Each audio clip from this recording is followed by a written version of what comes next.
All right, today I'm going to be running you through a complete detailed guide step by step on what I would consider one of the most overlooked components of generating leads on LinkedIn, and quite possibly one of the most important parts as well.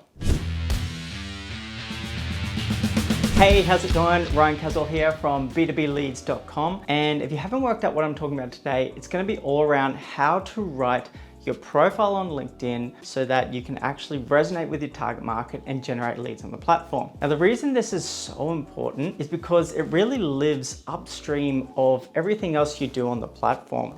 It's the part that as you reach out to people, as you post content, as you do kind of everything on the platform, people are inherently going to look at your LinkedIn profile, and it's going to be the gateway to resources, to your website, to a whole bunch of other things. And your profile is really what can, when it's done properly, drive buying behavior. Now, buying behavior is really determined by two things. You got the market need, or the need, or the pain in the market that you're actually solving with your service, and then building trust around your ability to solve this. Now, there's a lot of different ways you can do this through your profile, and it really depends on what stage you're at as a company, how much credibility, how far you want to niche, how big your audience is.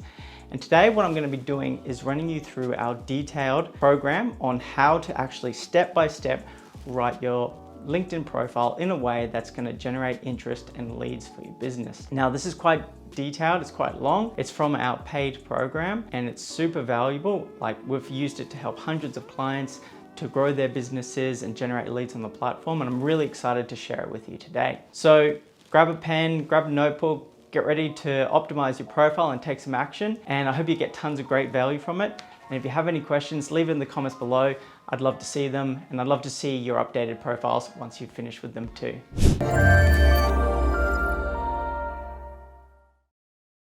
Hey, how's it going? Ryan Caswell here, and welcome to your next lesson called Defining Your Value, where it's really all about how you position yourself in the market and really optimize your profile so that you have the best chance of success when reaching out and generating leads on LinkedIn. So this is what we're going to be covering today in our lesson. So first of all, foundations in sales and marketing. So getting an understanding of the core foundations of what makes people actually want to take action and work with you.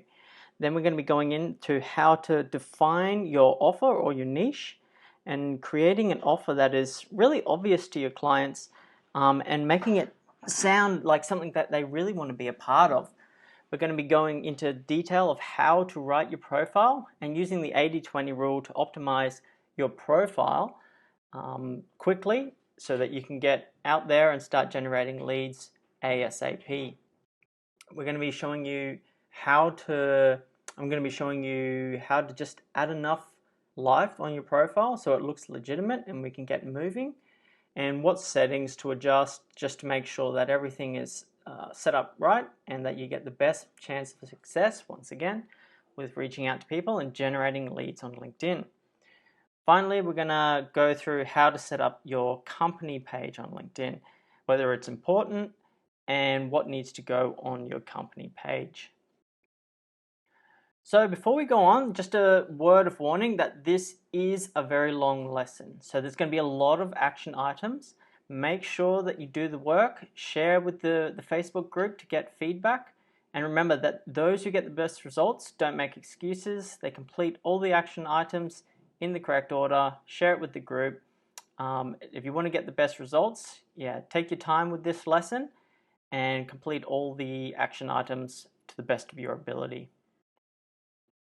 So by the end of this session, you're going to have a compelling headline written, your profile about section written.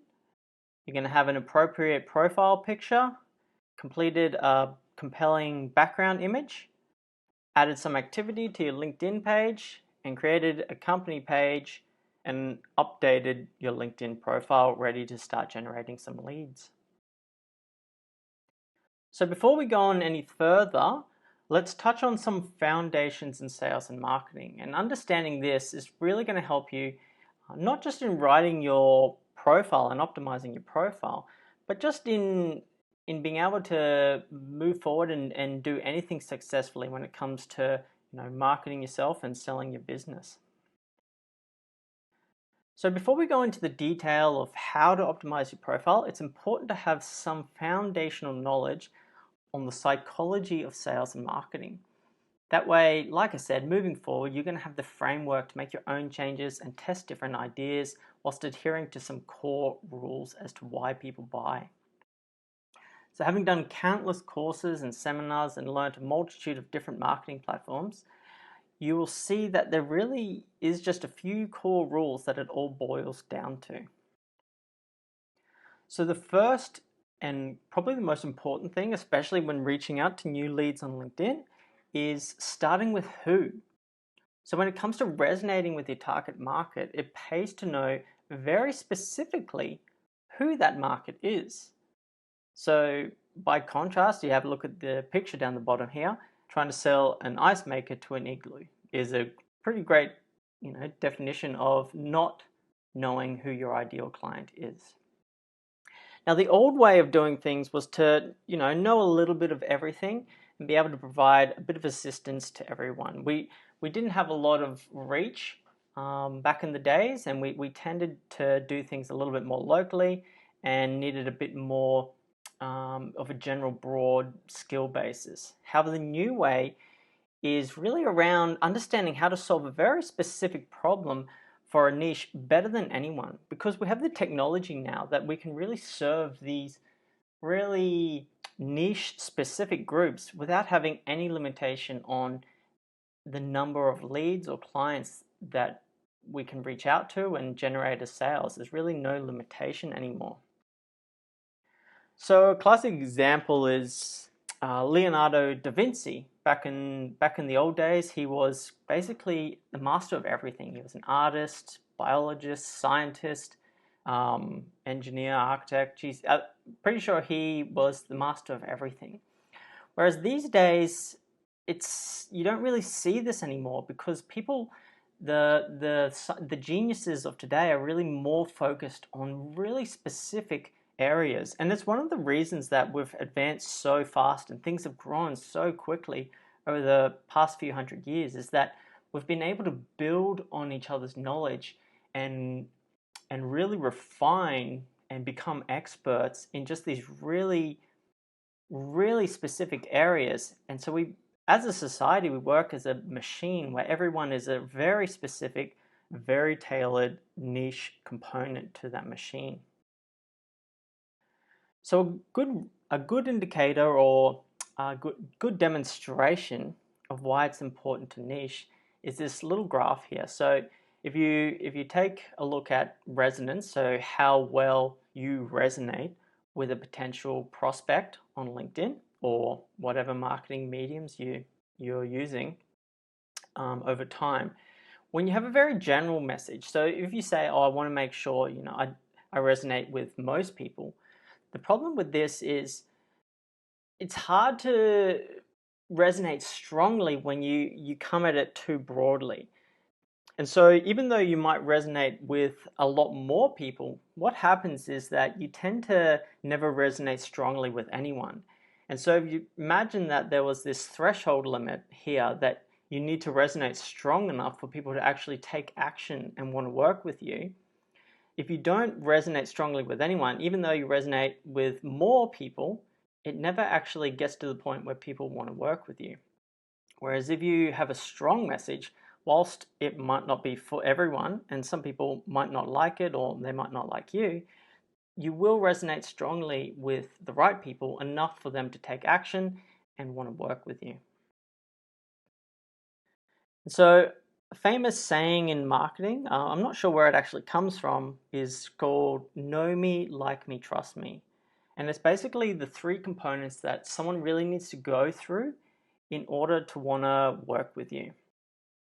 So it really starts with know me, which is all around building awareness. So the first step in any marketing or sales process is taking a prospect who hasn't heard of you and getting them to want to work with you. So this is the step where most people really struggle with, because it's probably what pushes people most out of their comfort zone. It's about getting out there, getting noticed, and the reason it pushes people out of their comfort zone is because there's a lot of noise out there at the moment. Everyone's fighting to be seen, to be heard, and and I was the same when I first got started. This puts this attitude in people's mind. We're like, oh, I don't want to do that. I don't want to be that annoying person who just annoys people or gets out there or is the same as everyone else. What ends up happening is you do nothing. You sit in your room and you bitch and moan about how other people are getting out there and doing it and getting results and basically get nowhere. So this is the first step, and it's really important that to get people's attention and find a way to get people to know you. Then you need to provide value, so get people to like you. So on LinkedIn, that could mean giving people free resources, providing free advice, doing strategy sessions. So it's very clear as to the value that you can provide if you are to work together. And then, of course, being transparent, so trusting you. So you've probably seen a lot more of a push these days towards people wanting to know more about people personally. So with the rise of social media, we want to know more about the private lives of the people that we follow. Inherently, it's just human nature, and this has actually found its way into the business world. So whilst the good thing about LinkedIn is that it's not rife with that like some of the other social media platforms, there is still an element of wanting to get to know you personally. And that's why using your personal LinkedIn profile is where all the lead generating efforts is come from, because people still like to do business with people. This is all about building relationships. So being transparent and getting people to trust you could mean sharing results, sharing testimonials, and also just taking an opinion on things, not just being a yes person to everything and trying to satisfy and be liked by everyone, but resonating with your target market. So a really interesting case study, and by no means is this a political rant or a promotion for Donald Trump. It's nothing like that at all. But there's a really interesting video, and you can have a look at it on ryancaswell.com/Trump. I didn't create this video by any means, but it was created before he became president, and it was someone basically saying why he was going to win. And from a purely marketing and sales perspective, it's quite fascinating, and I really encourage you to check it out, because what this really focuses on, or I guess what stands out to me, is the know me aspect. So Trump came into the race just saying the most outlandish, like racist, bigoted, like sayings, and it was all around getting attention, getting free media. And then as people got to know him, then he worked more on the like me, trust me, more or less aspects of the components. But interesting case study if you have the time, around the know me, like me, trust me, and around not the political side, more the sales and marketing side. And in that same vein, Brexit's a very interesting story, how a whole nation was convinced to basically do something that they probably didn't even really want to do, based on a really clever campaigning or marketing, essentially. So if you have the time, I suggest or recommend checking out this movie. It's fairly entertaining and just a good example of the power of marketing and its ability to persuade like an entire nation. Now, if you learn nothing else today about sales and marketing, just remember this: problem plus solution equals money, basically. So this simple formula is so powerful that whenever you aren't sure how to structure content or articles or videos or anything, just think about this formula here. So problem plus solution equals money. So identify the problem, present the solution. So identify the problem, present yourself as the solution. And once you know this, you're going to unlock limitless potential in terms of creating meaningful and engaging content that people are going to take action on. And then when you start looking for it, and when you start realizing it, you'll be amazed at where you start to see this formula in action. So one really classic example we'll take a look at right now. Tom, can I make a suggestion? You're fired!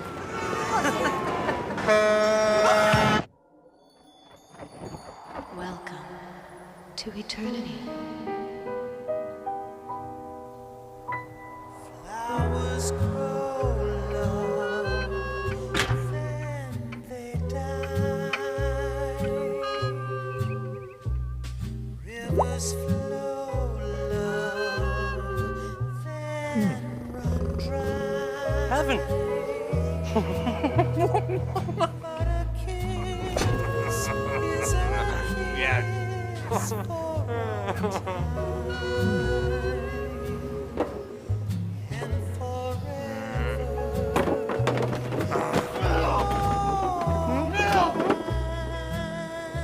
Wait a minute. Where am I? Got milk?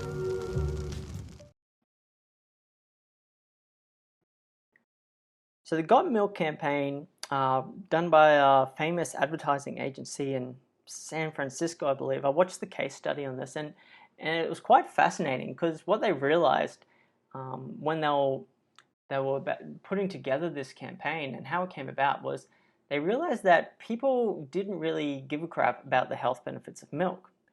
And I believe someone said, the only time I ever think about milk is when I've run out of it and I have to go get some. And it was this idea where they've really built this whole campaign, and it's done incredibly well, around this idea of the fear of running out of milk.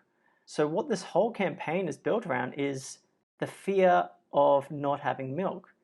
Because that's what drives people to make a decision, is the problem of not having milk, not the power of, having milk and feeling better. So it's quite interesting how powerful it is to focus on people's problems, because that's what gets people to make decisions. People are more willing to move away from a problem than they are towards moving towards something that'll improve their life. So what are people's problems when it comes to business? So when it comes to problems in business, 99 times out of 100, the problem is money. Even when it isn't directly money or the problem that you solve, when you actually start tracking the root cause of the problem, it generally boils down to helping the business make more money. I mean, that's what a business essentially is for. It needs to make money. I mean, there are obviously exceptions to the rule and charities and things like that aren't your traditional businesses, but more or less it is about getting a return on investment. So even things like culture. A company doesn't really have any interest in improving its culture unless, bottom line, it's going to improve the company overall in terms of its capacity to make money. Same thing with mindset, efficiency, morale. It's all about helping the company make more money.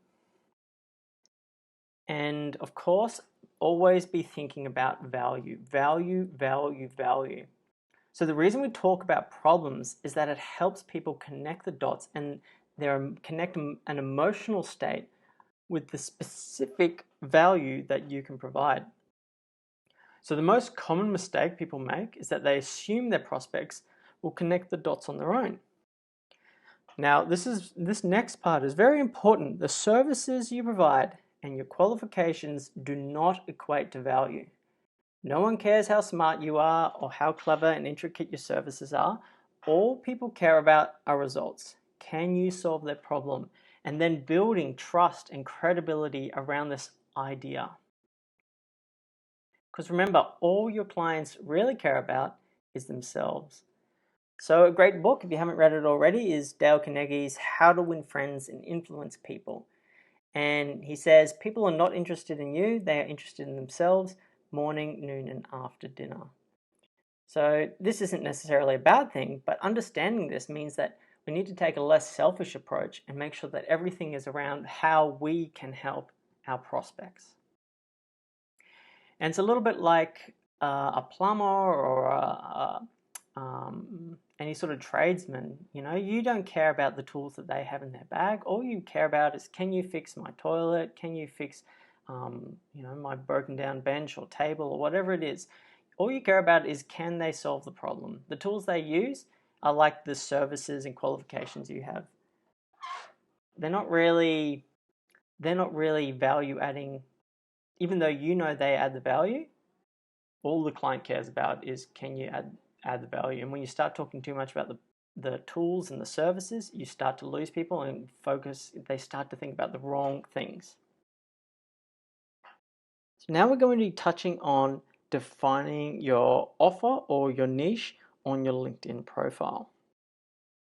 Now, defining a refined offer or a niche approach on your LinkedIn profile doesn't mean that that is all that you do or all that you offer. But what it does is that it strengthens your message around what is most likely to captivate or capture people's attention. What it also might be is what's called a foot in the door service. So your initial high value, low effort offer that gets your foot in the door so that you can establish trust and upsell on larger scale projects at a later point in time. Sometimes this can be as simple as just a free audit or a trial of software, through to just a small productized service or something that you offer that isn't necessarily high cost, but it provides a quick win and reason to want to keep working together. Now, there is a common problem I see with people on LinkedIn is that they tend to want to be a jack of all trades. I wouldn't say they want to be a master of none, but that's how it comes across. So be careful with trying to offer too much, especially when you're starting out. As you grow and get more credibility, it's easier to broaden your market, but as a small business, there are just too many advantages to being more niche. And of course, focus on what people want versus what you can sell. Remember to focus on what people think is their biggest problem, not necessarily what you know to be their problem. Because people will take action on what they think is their problem, not what you're telling them it is. Even if you know if it's something else, the first step is to get their attention, have that conversation, and then from there you can explain it in more detail. And always, of course, do your market research. You're never going to know what problems your prospect have sitting in a room and thinking about it.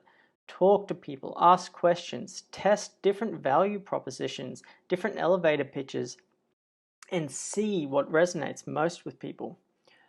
Some great ideas and things that I tested, but especially when I first got started, was networking events. I would practice different pitches or value propositions when people ask me what I do. And this is a really great way to measure, I guess, resonance, how well something resonates, without having a huge audience. Because you can see in people's faces, they either sort of light up, perk up and pay attention, or they kind of get that glazed over, oh yeah, just waiting to have their turn to speak look. So networking events, Facebook and LinkedIn groups, another great source to reach out to your potential target market and ask them what their biggest problems are, or what they need help with. Polls and posts on social media are another really great way to find out more about the problems that they're having. And another really good way you can do some market research is what's called the one question survey. And this is basically, you reach out or you send an email. You can use a Google form, an anonymous form, and you can reach out and ask people, basically saying, what do you want to know most about the specific area that you deal in. So you can see my example on briancaswell.com/1QS. It looks like this. And feel free to put your answer in there, because I generally use the answers to generate a lot of my content marketing in here. But you'll get a whole bunch of answers from your ideal clients, and you're going to get some really great valuable information on the specific problems that they have, and it'll tell you pretty much exactly where you should focus your efforts in your marketing and in your business solutions. So a really effective way. And you only really need to do a quick scan of LinkedIn, and you'll start seeing more and more of people doing the exact same thing, trying to understand their market better, running polls and getting more information on how they can improve their marketing and provide more tailored content. And like I said before, this is exactly what I did when I first got started, working out of my garage, working a full-time job and trying to start a business. And I tried a lot of different value propositions, different niches, and I was constantly testing. And if I didn't get a good enough response, I'd try something else. So it is something I definitely recommend, is to reach out and try and get a better understanding of the pain points that your market is going through. And when you know what this is, it's going to help you position yourself much more effectively.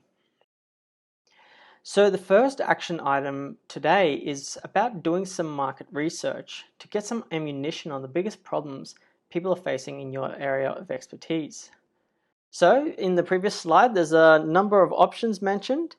And what I suggest you do is find one that you're most comfortable with, or better yet, the one that you're least comfortable with, and do the work. Reach out and try and get some answers, run a poll, send out a one-question email, and get some information around the biggest problems in your industry, so you've got ammunition on how to structure your content on things that you know are going to resonate with people. Remember, identify the problem, present the solution is one of the most powerful ways to create content that's going to get people to take action.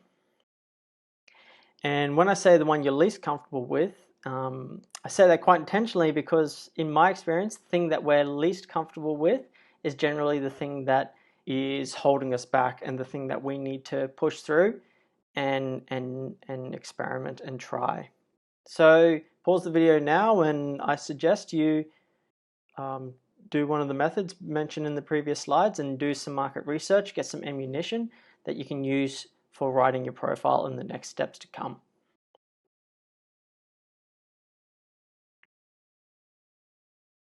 Finally, touching on the power of an offer or a niche, and why it's such a good idea to have a specific offer or a focus on a particular niche market. Because when you always focus on the same problem for the same people, you become an expert exponentially faster. You get recognized as an expert in a field, and it's easier to build processes and systems around the problem that you solve. And then you can start to become a real business. And when you have good, solid processes and systems, it becomes easier to delegate and build yourself out of it. And that's how you scale things up. So yeah, you can solve things faster, problems faster and cheaper, and you can charge more for it because you're better at it than others. But how niche do you need to go? Well, so long as you have a big enough audience to always be feeding you new leads, that is what is important. So you don't have to go niche on an industry. I've heard a lot of people saying you have to pick a specific industry. That's not true. I've definitely seen people being successful without niching on a specific industry. You can niche on a specific problem, a service, a company size, a company type, even location. Generally, what I've found is the less niche or less specific you are, the more you need to do to build on reputation and credibility. So for example, clients who have a very general sort of offering and they do a bit of everything, generally their campaigns will do well, but they need to build on their credibility if they have an impressive past client list. So leverage credibility by association. So that's a really powerful way to have a strong message, even if you don't have a strong niche. But the niche does help, especially if you're starting out and you don't have a huge portfolio of impressive clients, to have a stronger message and resonate and get people to take action. All right, so we're through most of the theory now. We're going to start taking some action and building out our profile. So we're taking a bit of an of the components of the profile and how they play a part in your sales machine.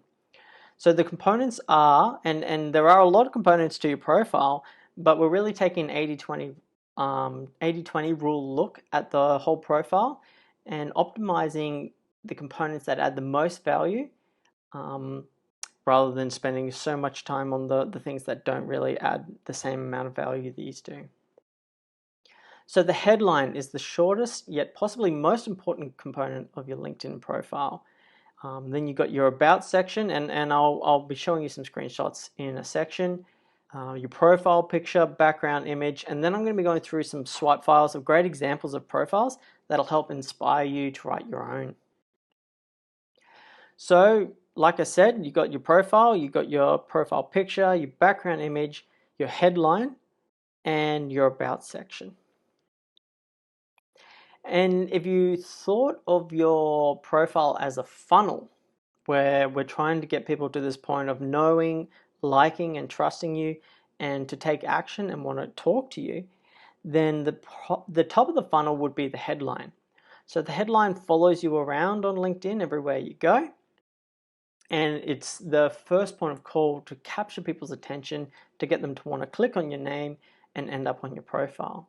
So once they're on your profile, the next thing that just kind of slaps them in the face is your profile and background image. And so in an instant, you can really build a lot of credibility without having to say a word, just by having a good profile picture and a good background image. And then that leads people down into your About copy, which is essentially like your elevator pitch or your sales pitch, which gives the prospect a bit more time to understand, like you and trust you and want to know more about you.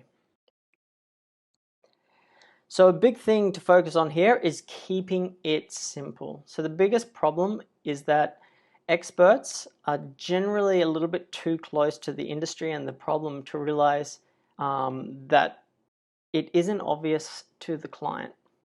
And so they tend to go into too much of the detail, which tends to confuse the client rather than just focusing on the simple overarching problem that they're addressing.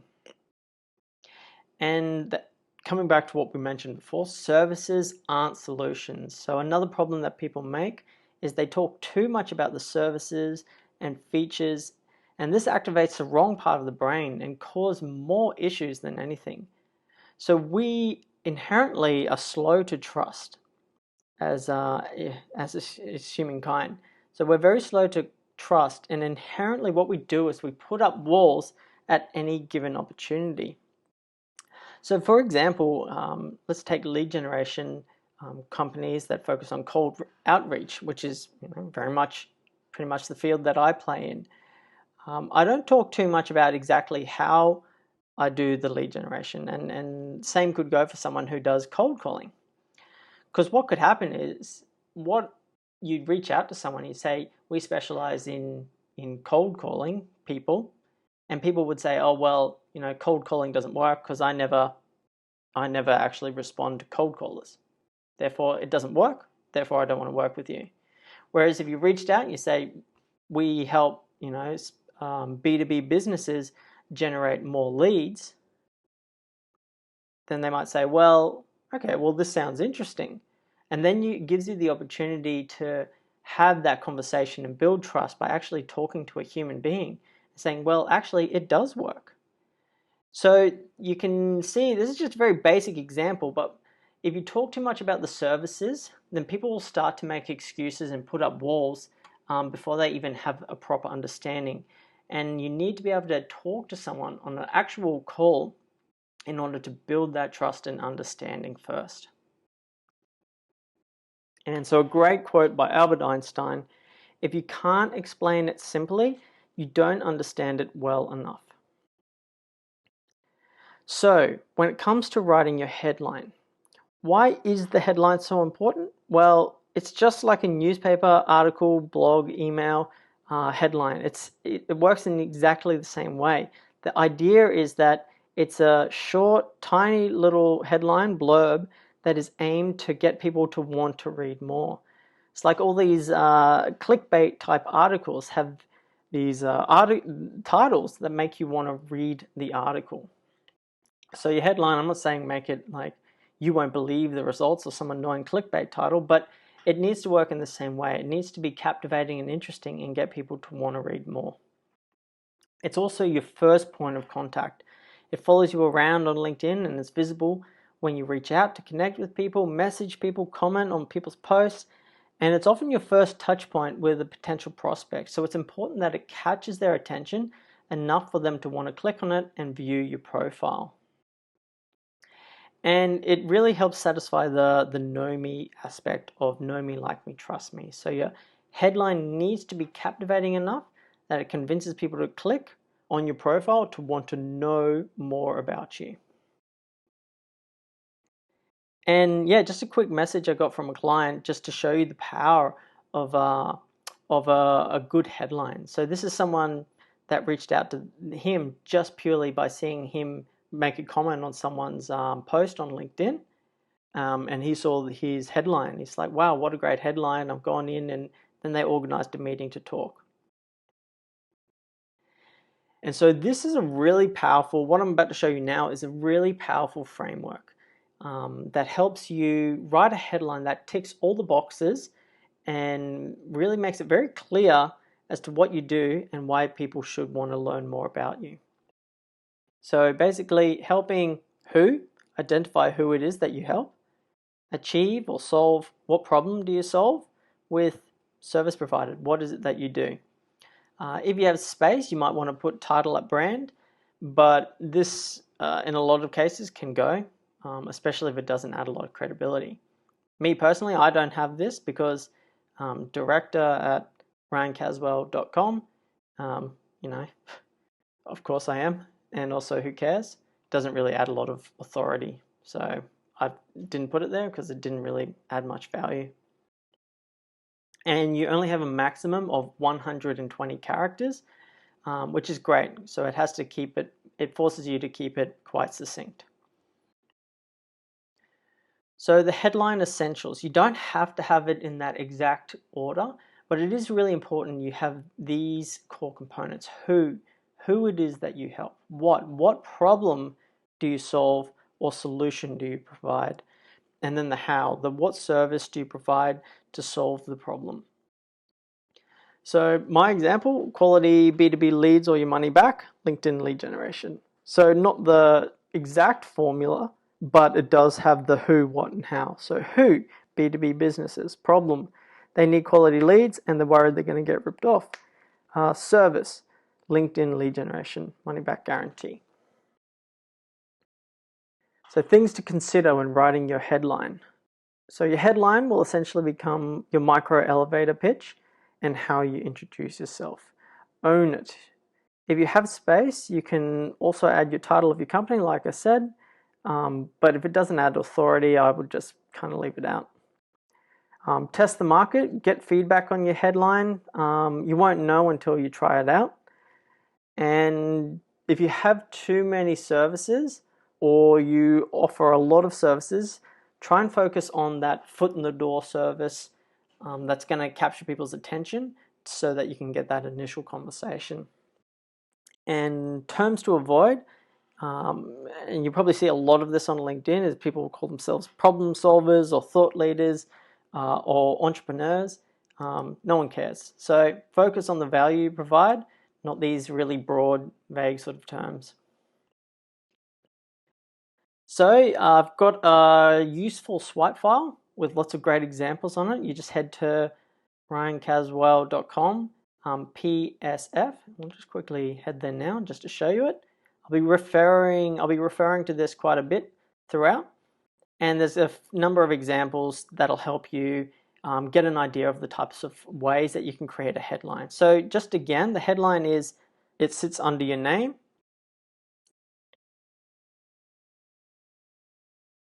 And most people just have it as their title at where they work.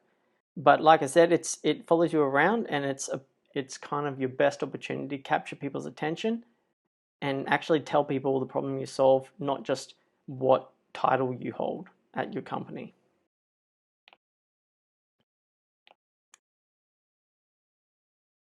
All right, so your action items for the headline. Brainstorm some ideas for your headline. Remember, you have a maximum of 120 characters. And what I want you to do is pick your best 3 or 5 or whatever it is and run a quick poll in the Facebook group. Reach out to the group and see what they think. And I'll jump on there and provide my feedback as well. But it's the best way to get real feedback on how it will resonate, because it's hard to get an idea just contemplating and thinking about yourself. Get some real feedback, post it in the Facebook group. That's what it's for, and get some feedback on potential headlines. And remember, whatever you choose, it doesn't mean you're locked into it forever. Try it out, test the market, announce it to people you meet, get a feel for how it resonates. So use the headline framework below that we mentioned before and come up with some ideas. Like I said, it doesn't have to fit this exact formula, but this is a really great formula. I've used it for a lot of campaigns. And but just make sure you have the who, the problem, and the service, or at the very least the who and the problem. Really important, who and problem. So pause the video now and make sure you come up with some ideas. Pick your best 3 to 5 and run a poll with the Facebook group and get their opinion on it. So if you want to run a poll, you just have to do a post in the group, just a regular post, and there should be an option it presents you with. Click on poll and you can add a few different options. Pause the video and make sure you get that one done before moving on. Alright, so by now you should have your headline written up, or a pretty good idea of what you're going to use.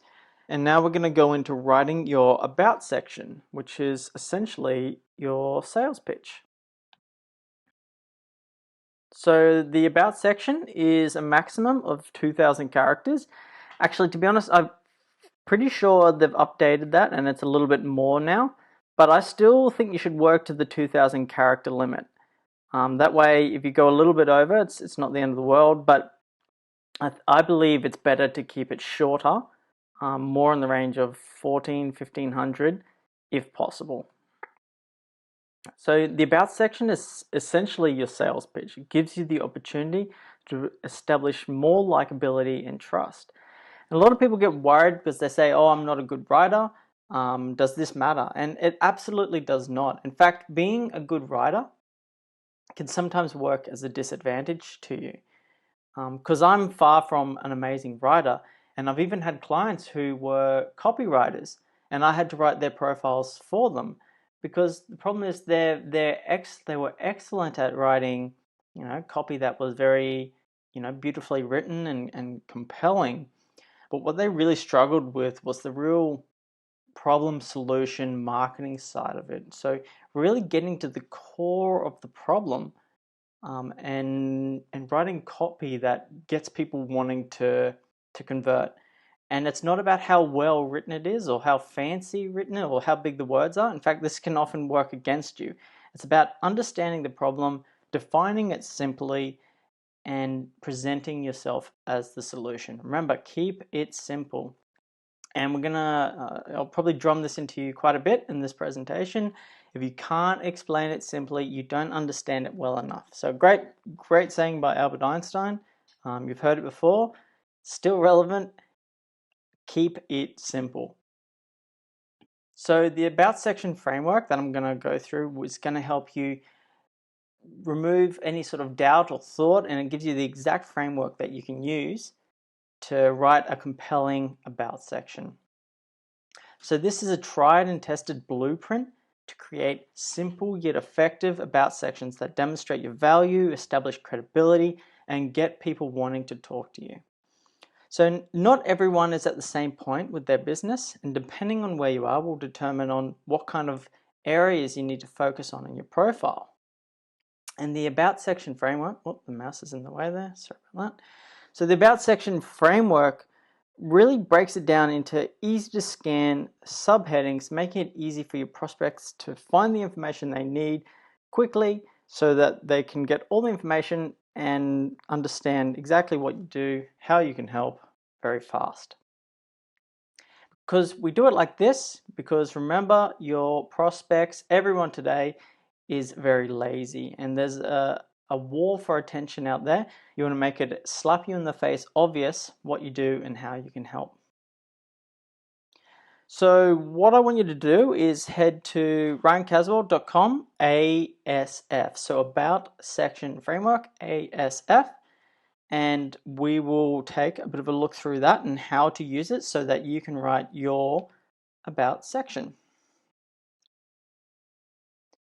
So I've actually got it for download below the video, or you can just go straight to the Google Doc here. Either way, it's up to you.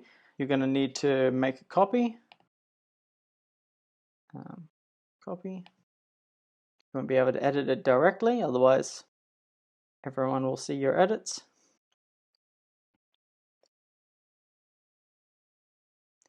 And then all you need to do is just follow the instructions here to write out your profile. So I've got a little image here, but I'll work through it with you. And then once I've finished this, you go ahead and write it yourself. So basically, the About Section framework, the About section is a maximum, I would say, work to the 2,000 character limit as a max. I generally try and keep it to about 1,500, but these things often go over.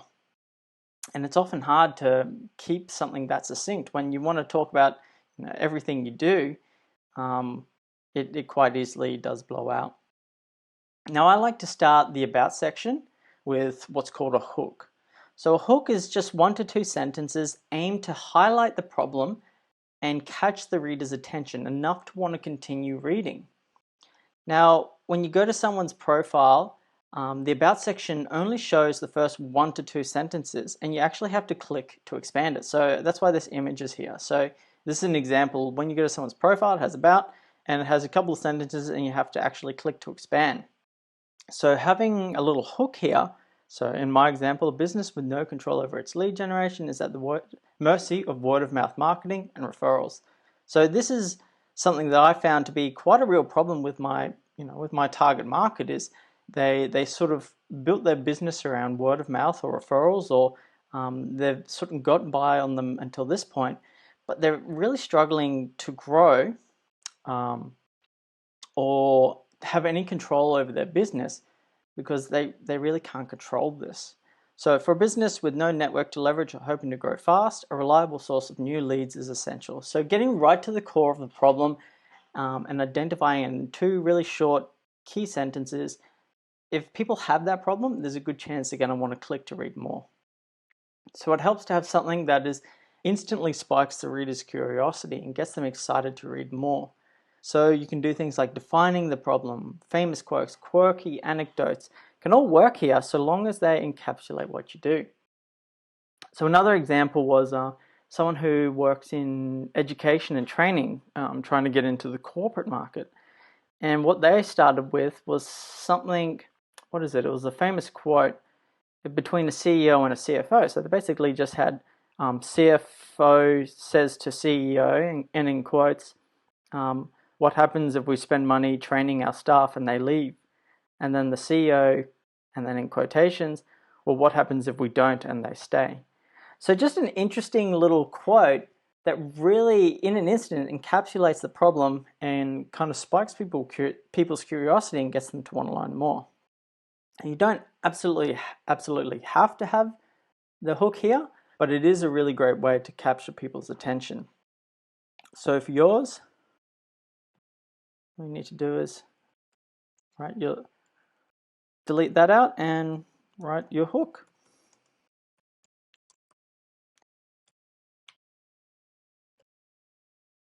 So 1 to 2 sentences is more than enough. And then you want to go straight into what I do. Now you can use an emoticon here, little tick. If you want more, just go LinkedIn emojis. And there's a great article, first one up the top. Just copy and paste anything you want to use from here. Go easy on them. They're a great way to sort of break up the profile and add a little bit more life, but do go easy. It is a professional network, so Don't have too many. And you can put 1 or 2 in the headline too as a way to kind of stand out from the crowd. But once again, don't go too overboard. Now the what I do section is basically just a repeat of your headline here to drive home that core value proposition. And it's a good opportunity to maybe go into a little more detail because you did only have 120 characters in the headline. And so you can maybe put 1, probably maximum 3 sentences here. Then you want to go, why me, or what makes me unique, or why use our business? Actually, just one other thing to go over here is it's not bad as well to sometimes, because it's a personal profile, but we want to talk about our business. What you can do here is, I am the, director at XYZ company, and then what this does is that takes it from a personal profile and leads it into the business value proposition. So rather than just going straight into business, it's like I am Ryan Caswell and the director at XYZ, and this is what the business does. And then you can talk in we terms here, or business. Otherwise, you probably want to stay in personal. I do this, I do that. So then, yes, all right. So the next section is why me, your business name, why us, what makes you unique. So a number of different ways you can use, number of different headings you can use, but essentially you're trying to explain why you are the person or the business to solve the problem. So there are likely a lot of other people and professionals and businesses out there. What makes you special? Why should anyone choose to work with you? Why does your service work? What makes it work? These are the questions people want to know, and you want to answer them as soon as possible. This is probably where you'd build out the most. Probably I wouldn't go more than 4 sentences, but you do want to go into a little bit of explanation here. Then, who I work with. So I often exclude this section if it's already painfully obvious, but it can be useful if you need to dot point out or explain in a little more detail who it is that you actually help. Sometimes you have to describe the situation that someone is in rather than the demographic or the niche.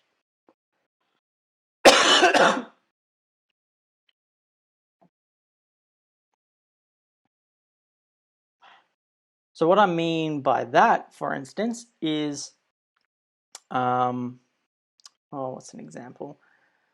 You might help SMEs, small businesses, but that's quite general. You might say small businesses that are having trouble scaling, or they have this specific problem. So if you can go into a little more detail and define the problem, maybe a few dot points, that'll help people understand with a bit more clarity who it is that you help. And if they have those specific problems, it then resonates stronger with them.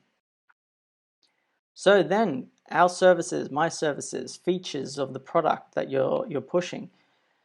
Sometimes people are looking for specific services or keywords in a profile, and this is where you have the opportunity to list them to get any sort of effect that might have for people searching for specific keywords or services.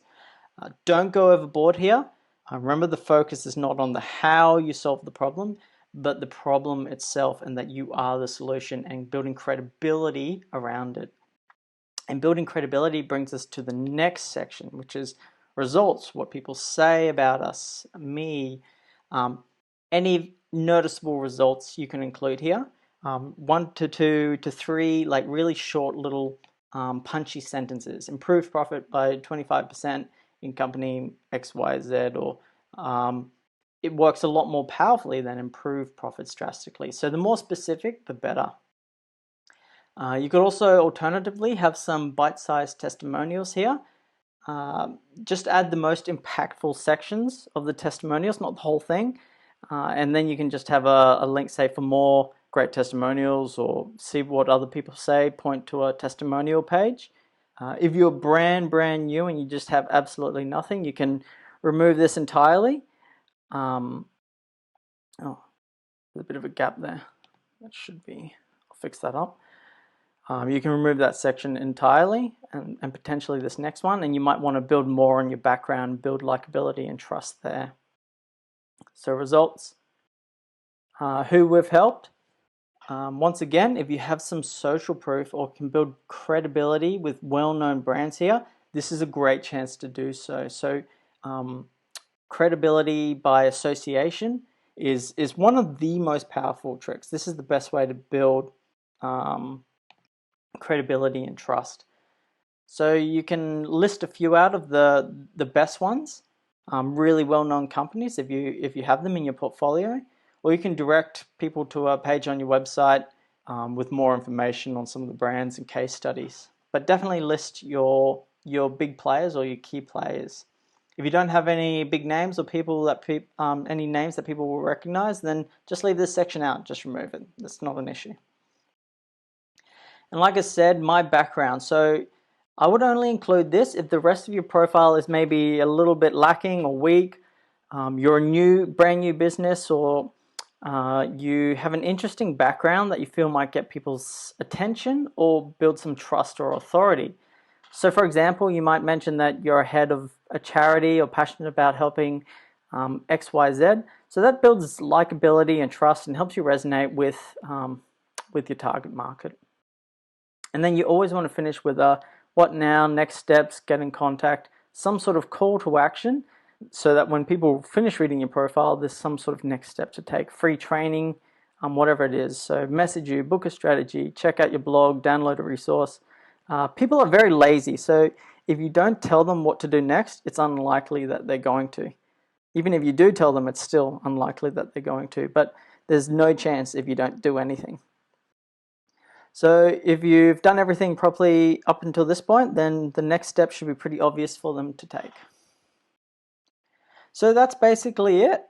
Once again, there's a same swipe file that I mentioned earlier, available at ryancaswell.com PSF, to give you an idea of what other people have done for their about sections, so you can get an idea on how to write yours.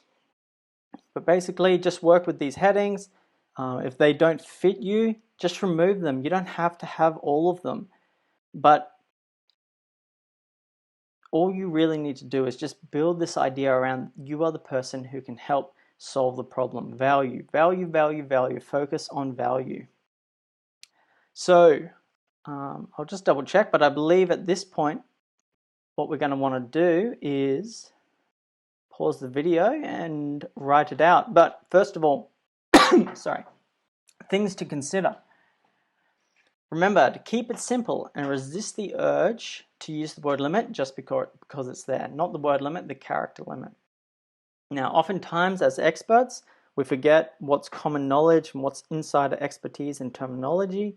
Keep it simple and share it with the group. The group is going to provide great insight as to whether it's punchy and makes sense, or if it's something that you need to be an insider to understand.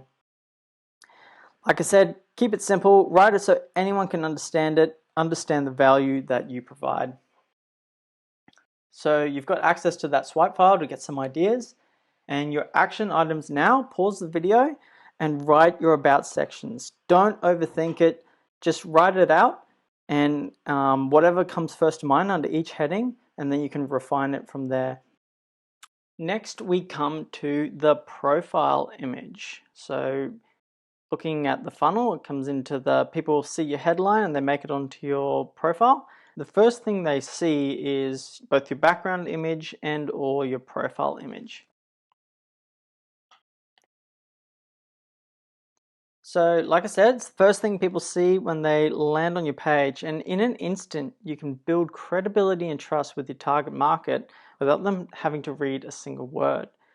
Now, when I first started in lead generation with LinkedIn, I did not think that much of the profile picture. I did not think it was that big a deal. But the problem is that we are inherently, human beings, we're inherently very shallow creatures, and we do make assessments on people based on our first impressions.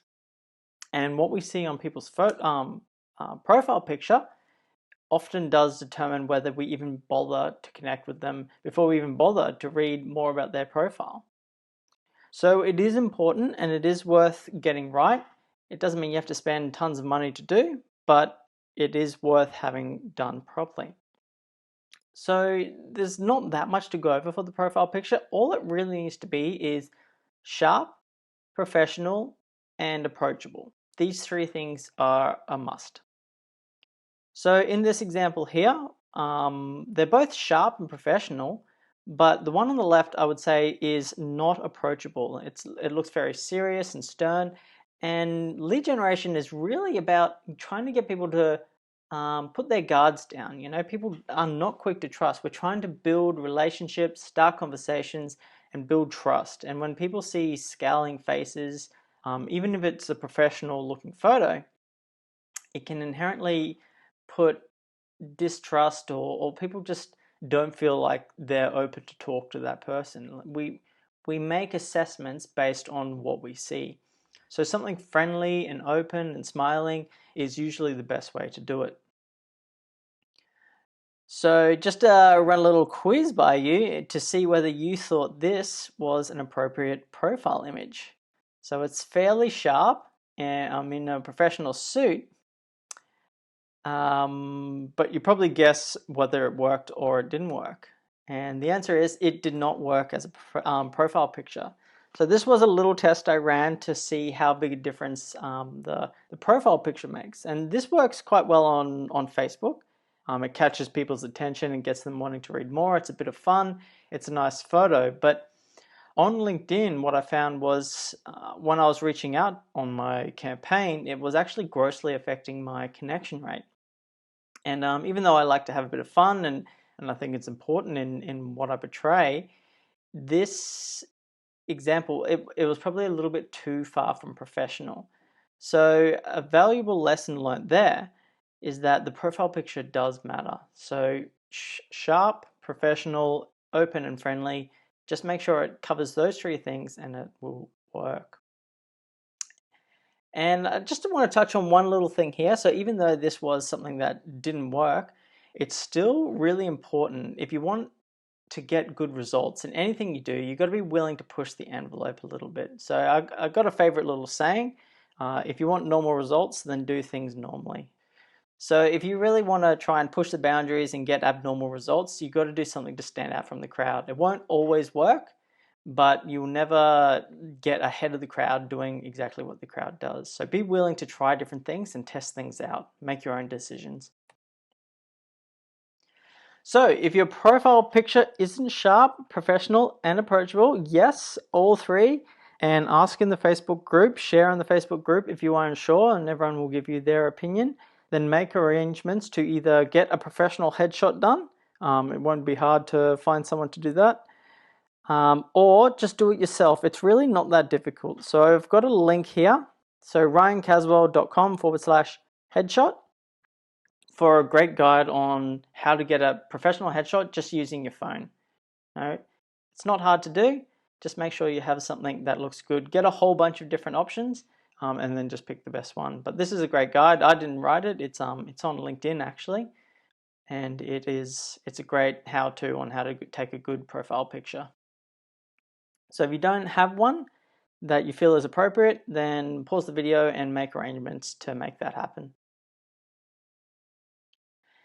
And then finally, on the profile side of things, we're going to look at the background image.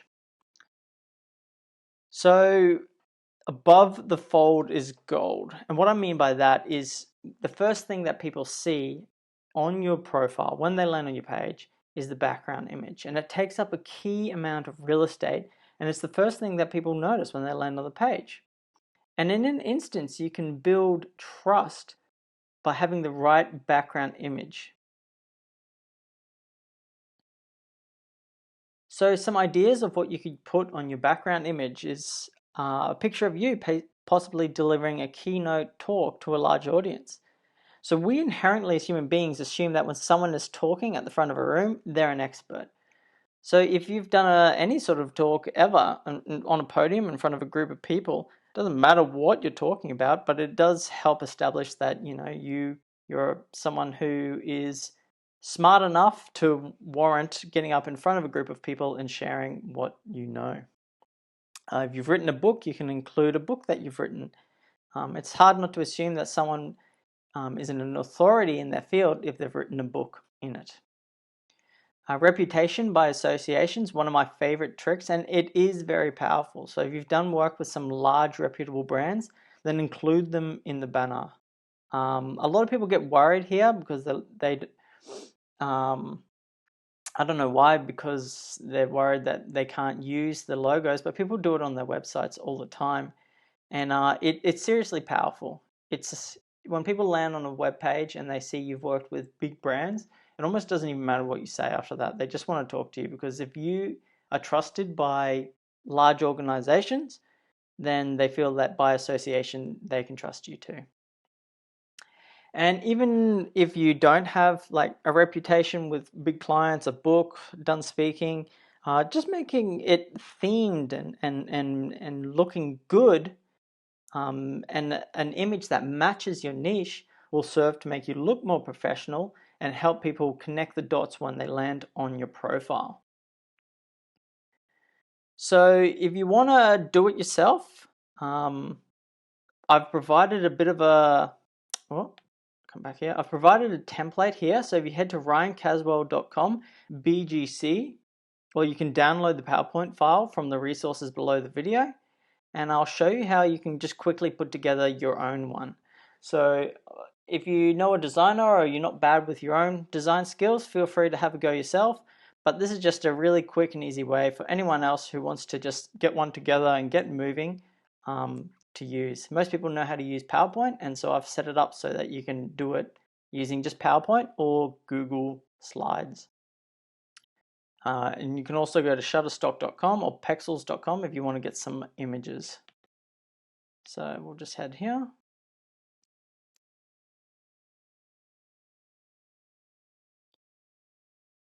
As you can see, it's just a bit of an example here. I've left enough space at the top and bottom because the company background image for the company page actually is a little bit skinnier. So I like to give a bit of a margin here and here. But basically, all you need to do is you can put your own logo there, or you don't even need to have your logo, to be honest. Choose whether your logo or text suits better on a dark background or a light background.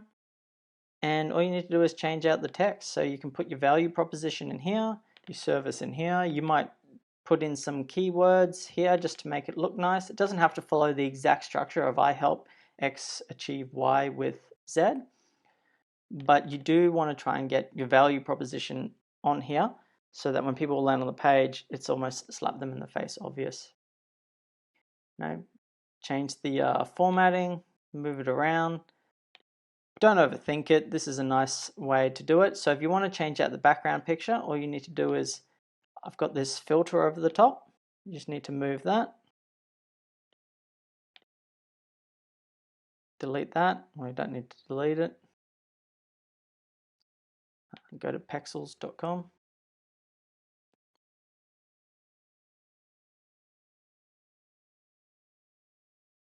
And just put nice background. Or if you're, let's say you're targeting people in construction.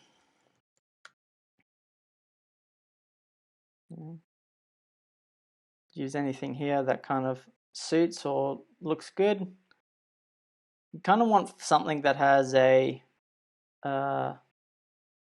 big blue area, like a sort of not too much contrast. So, but most of them should work. Copy image, paste it in. Oh.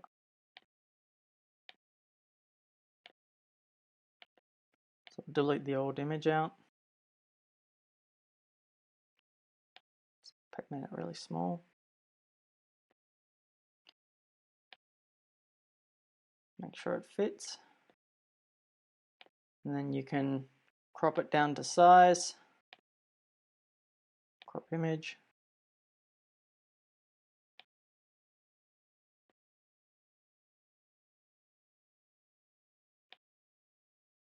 This is just a really quick example. Obviously, you might spend a bit more time finding the right photo.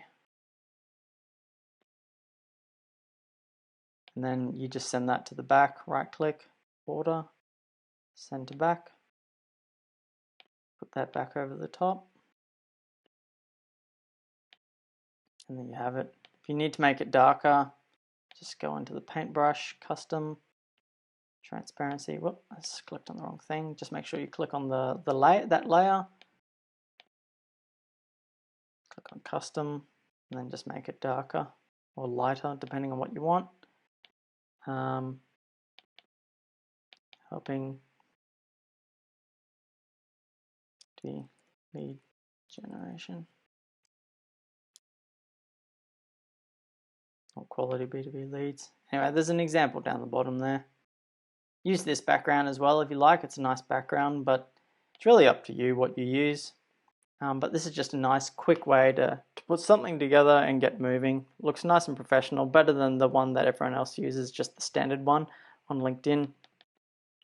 You can obviously change out the fonts, change the size of the lettering, delete that obviously, put your own in or just remove it entirely. You know, it's not rocket science. And if you need help with the designer, you're welcome to, but this is just a really quick and easy way to do it. All right. So once again, there's the swipe file that you have access to, ryancaswell.com, PSF, to get an idea of what other people have done for theirs. And that's basically it for the background image. So if you still need a profile background image, pause the video now and create it using the template provided.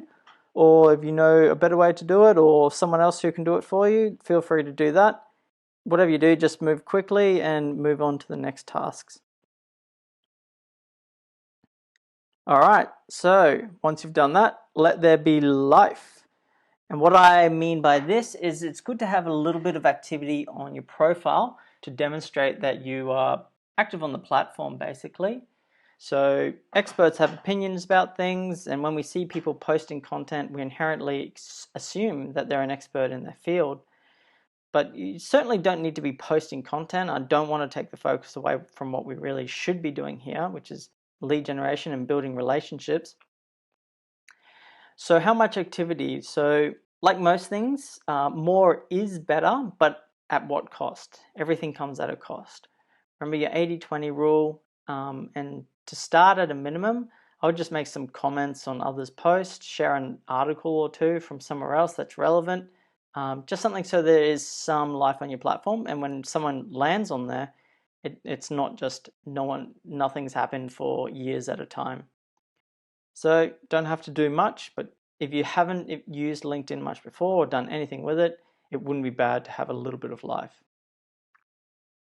Reuse, rehash, recycle. If you have articles or videos or posts or anything you've used before in the past, post them again. Don't waste time creating new content. You don't need to. Chances are not everyone has seen it, and if they see it twice, great, that's a good thing. People worry about double tapping.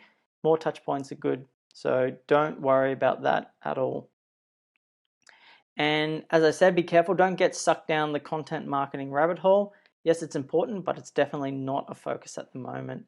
So this is for anyone who just hasn't used LinkedIn, I guess, for years, or doesn't do anything on the platform ever.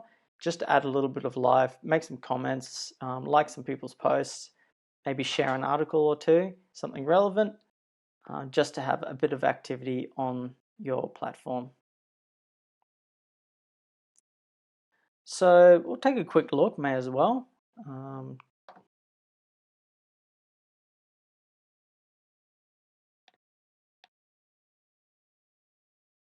And scroll down. So if you have any videos or keystone articles, you can put it in this featured section here. But in the activity, when people go on your page, they'll see your activity here. So they'll see things like if you've replied to someone, if you've posted something, if you have articles. It all just sort of adds to beefing out the profile. Of course, I haven't mentioned anything yet, but if you haven't added anything to your work experience before, make sure you add that in. It doesn't look very legitimate if there's nothing here. Most people would have this up to date anyway, but if you don't, make sure this is all nice and up to date. It doesn't have to be a work of art, just has to exist.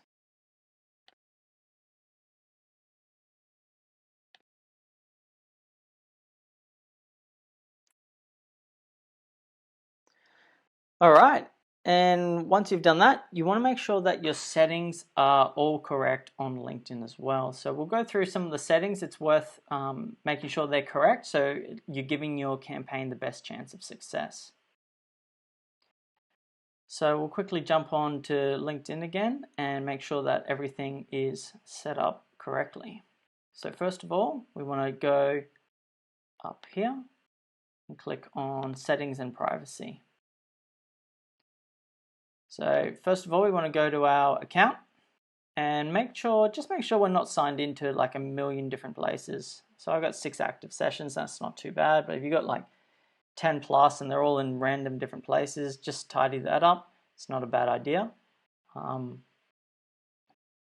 So you can sign out of different things. If you got signed in on the phone and a computer and then some other computer that you used like 20 years ago, just remove those, keep that nice and clean.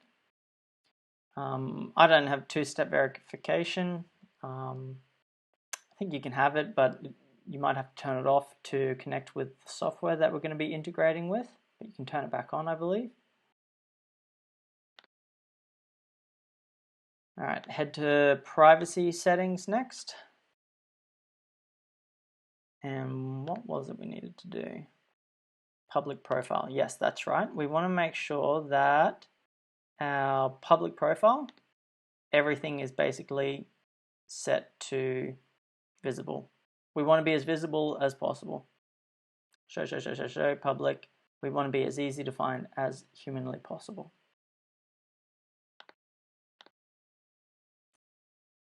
And then the last one we want to make sure we have set is communications.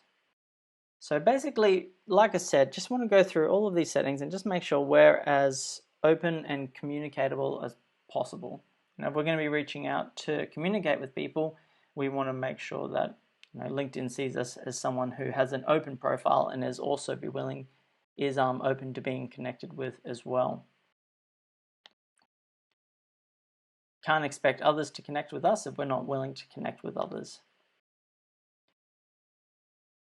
So invitations, so we already made sure it's an open profile. So open profile, change that if it's not open.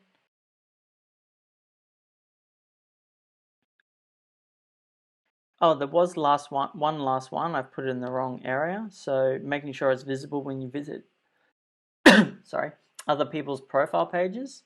So just come back to privacy and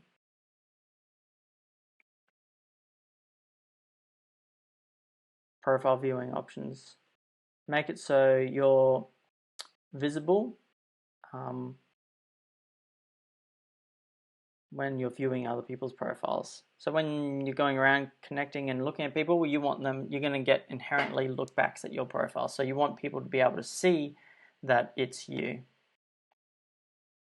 That's basically it. So just go through the settings, make sure you're as open and contactable as possible. And finally for this lesson is the company page. So do you need a company page? And the short answer is yes, but for the most part, it just needs to exist as a portal to your website. And people don't necessarily spend much time there, but most of the work and magic is really done through your personal profile. What needs to be on your company page?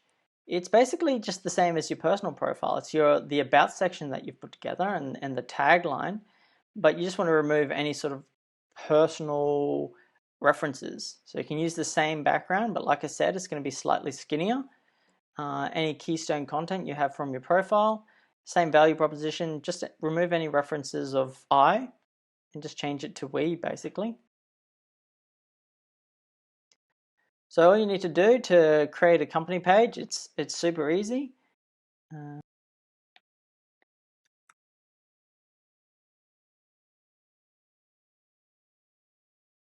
Come into work, create a company page, small business or whatever your business is, likely small business. Put the name, put the profile you want to show. You can put your website URL here. Like, it's pretty straightforward. You know, put your tagline in that you've written, your logo, all the images. Yeah, I really don't need to go into much detail here. Just quickly put everything in that you've already put together for your personal profile. Add it all in here. Click create page, verify that, and you're away. And then you just want to make sure that on your personal page, in your business or your experience, make sure it is actually linked up to that company. So it should actually connect, and you might need to edit it and change it to that specific page that you've created.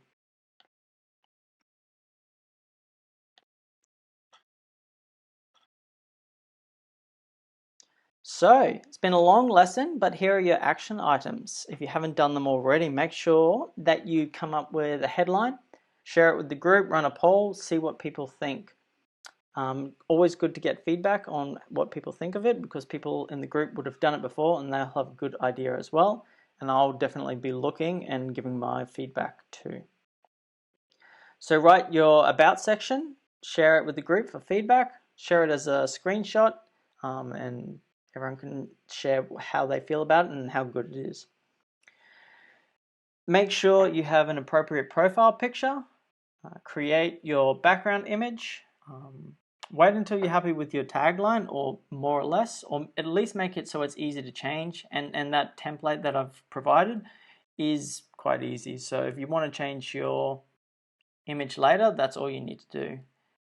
One thing I forgot to mention, when you want to create the image, all you need to do is export it as, I'll show you in just a second.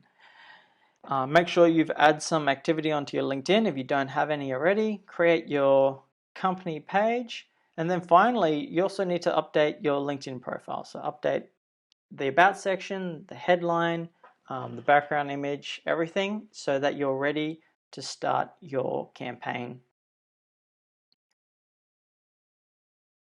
So that's it. Congratulations, you have made it. It's been a long lesson, a lot of action items, and I look forward to seeing you in the next lesson. So just quickly before we wrap things up, I will just quickly go through how to export that image.